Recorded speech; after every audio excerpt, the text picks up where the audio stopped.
Okay, let's see. This is the final part of weaving on a loom. So I finished my weaving, and finished means I went all the way down. Oh wait, I think it's upside down. All the way down.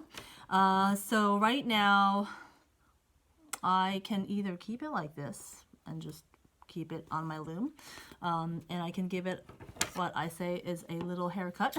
So if you did switch colors like I did, you might have left some of the ends hanging, or maybe you taped it down.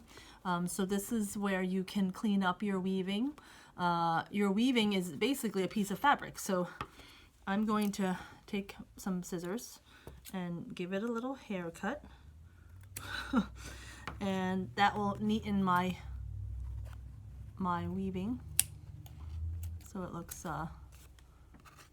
neater, like a little piece of fabric. Just be really careful if you are cutting, giving it a little haircut, because you don't want to cut the warp strings. And the warp strings, again, are the strings that ran up and down your loom. So I'm going to just give it a little haircut. I know some students ask me, can I tie it to the warp string? And you can, but if you actually, pushed all your rows up really tightly, like I mentioned, I gave all of you a little fork in your art kit. That helps you to, push all your rows up and tighten it. If you weaved your rows, really close together and push them up, it will be nice and tight.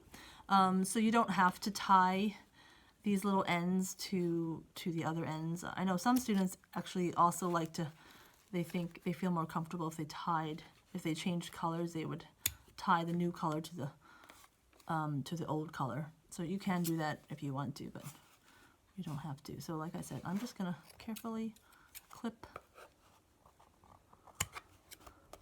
the little extra hairs out of the way. Actually, I cut all of them except the top and the bottom. And what I mentioned before is, some people feel like, oh, should I tie this to the warp string? You can if you want to. You don't have to. I actually don't normally, but if you wanted to, I just put it under the warp string and just tie a little knot. Maybe I'll tie another one, but again, it's not necessary. But I know some kids and adults feel like they feel more comfortable. Okay, so like I said, you can either keep it here and hang it up. That's kind of nice. Or you can take the whole weaving off the loom. So you can do this in two ways.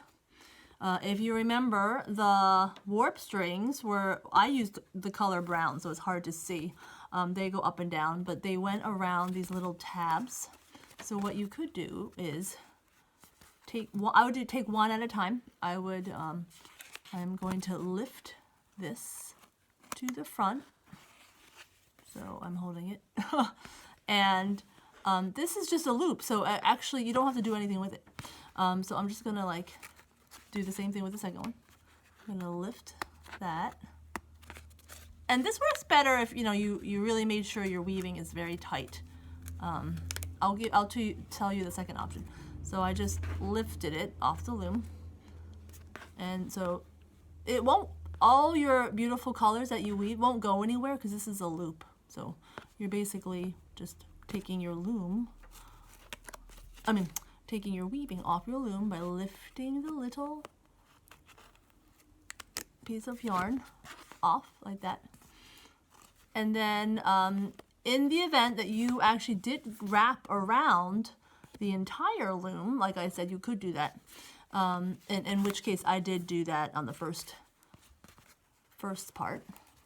So this one, I actually can't lift it. So what you have to do is, I'm going to cut it. So I'm going to, I'm going to untape, because I had taped it down. That I'm going to just cut it in the middle. I'll cut in the middle. And then carefully lift that off to the front. And this is the part that I tied in the very beginning when we made our loom. I tied this part. So this is like a knot. So now if you did if you wrapped your warp string, you know, around your entire loom, you'll have these long strings. So you can't just lift the tab and, you know, let it basically just